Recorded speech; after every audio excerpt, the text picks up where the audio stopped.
When we think about the forces that shape our world, we tend to think big. But what if I told you the oldest, most powerful life forms on this planet are completely invisible? They've been sculpting our reality for billions of years. And our relationship with them, well, it's complicated. It's this high-stakes dance between life and death, because they are both our greatest enemies and our most important allies.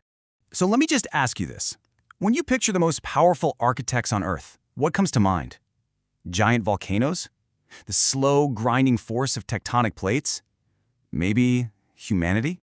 Well, the real answer is so much smaller and way more powerful. The true architects are the ones you can't even see, microbes. These tiny organisms have been shaping our world for over 3.5 billion years. That's long before plants, dinosaurs, or anything you'd recognize as complex life.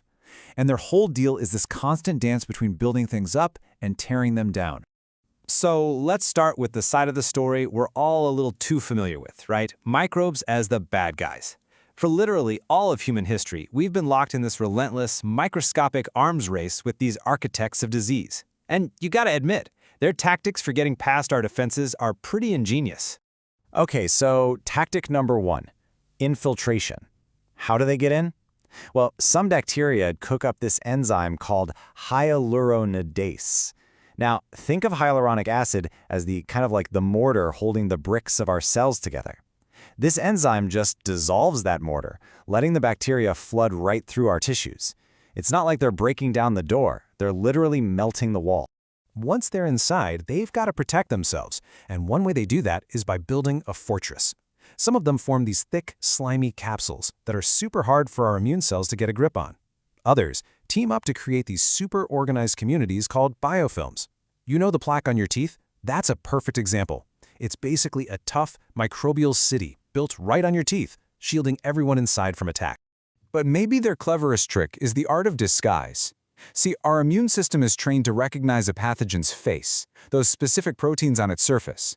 But crafty invaders like the flu virus, they can change that face, constantly. It's called antigenic variation. Imagine trying to catch a spy who has an endless supply of perfect masks. Every single time our immune system learns to recognize one face, poof, the virus has already switched to a brand new. And it's not just about physical tactics. Microbes are masters of chemical warfare, and they've got two main types of weapons: exotoxins and endotoxins. Exotoxins are actively fired off by living bacteria. Think of them like targeted missiles that cause very specific damage, like the toxin that causes tetanus. Endotoxins, though, are actually part of the bacterium's outer wall. They only get released when the cell dies and bursts open, triggering this widespread, chaotic immune response like fever and shock. The difference is huge. One is a sniper rifle, the other is a bomb going off. So you might be wondering, where do bacteria even get the blueprints for these awful toxins? Well, sometimes, and this is wild, they get them from their own enemies, viruses. There's this process called lysogenic conversion, where a virus infects a bacterium and literally splices its own DNA right into the bacterium's chromosome. So the bacterium doesn't just get sick, it gets an upgrade. It now has the genetic code to produce a powerful new toxin, turning a mostly harmless microbe into the cause of diseases like diphtheria or cholera. Okay, so we've seen them as the villains of the story, but that is only half of it, not even. So now let's completely flip the script and look at their other absolutely vital role: microbes as our friends, as the architects of life itself. And this quote right here, it really nails the turning point in our history. Human civilization as we know it could only really take off once we stopped just fighting microbes and started partnering with them. And you know where that all started? With our food. I mean, just think about it. Some of the best foods in the world, the complex tang of sourdough bread, the sharp bite of a good cheese, the deep, rich flavor of chocolate, even the umami in soy sauce. Every single one of those is a gift from microbial fermentation. We didn't invent this stuff. We just got smart enough to work with the master chemists that microbes have always been. But this partnership goes way deeper. Our own bodies are home to trillions of microbes, our normal microbiota. And they are not just hanging out. They are our frontline security team. By taking up space and using up resources, they practice what's called competitive exclusion. Basically, they make it really hard for any dangerous invaders to find a place to live.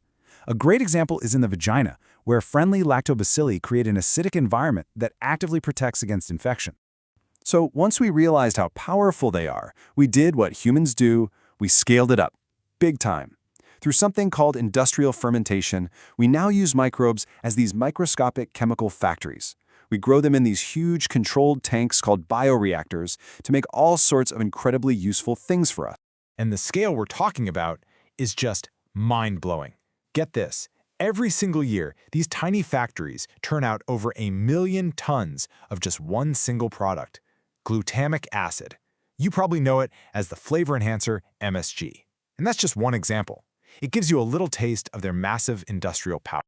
All right, so we've fought them and we've learned to partner with them. But the next chapter in our relationship, this is where it gets really, really exciting. We're now at a point where we can actively co-opt these tiny architects. We're editing their blueprints to build a better future. Using what's called recombinant DNA technology, or genetic engineering, scientists can now give microbes brand new abilities. The basic idea is pretty straightforward. You find a gene you want, you stick it into a little delivery vehicle, you shuttle that into a microbe like bacteria or yeast, and then you just grow millions of copies of it. Voila! You've just created your very own custom-designed microbial factory. So, what can we build with this? How about greener blue genes? Yeah, seriously. The traditional chemical process for making indigo dye is, frankly, pretty nasty and toxic. But scientists have now engineered bacteria to produce the exact same indigo dye, cleanly and efficiently, just by feeding them some simple sugar. It's an amazing example of cleaner, bio-based manufacturing. Or what about plastic that just disappears? Some bacteria naturally create this stuff called PHA to store energy, kind of like how we store fat. Well, it turns out PHA has properties that are a lot like the plastics we use every day, but with one incredible difference. It's completely biodegradable. Now researchers are just working on making it cheap enough to produce on a massive scale. We're also using them to make farming smarter. There's a bacterium called Bacillus thuringiensis, or BT for short. It produces a protein that's deadly to specific pests like certain caterpillars. But here's the cool part. It's totally harmless to us, to birds, and to beneficial insects like bees. It's like a surgical strike for pest control that leaves the rest of the ecosystem alone.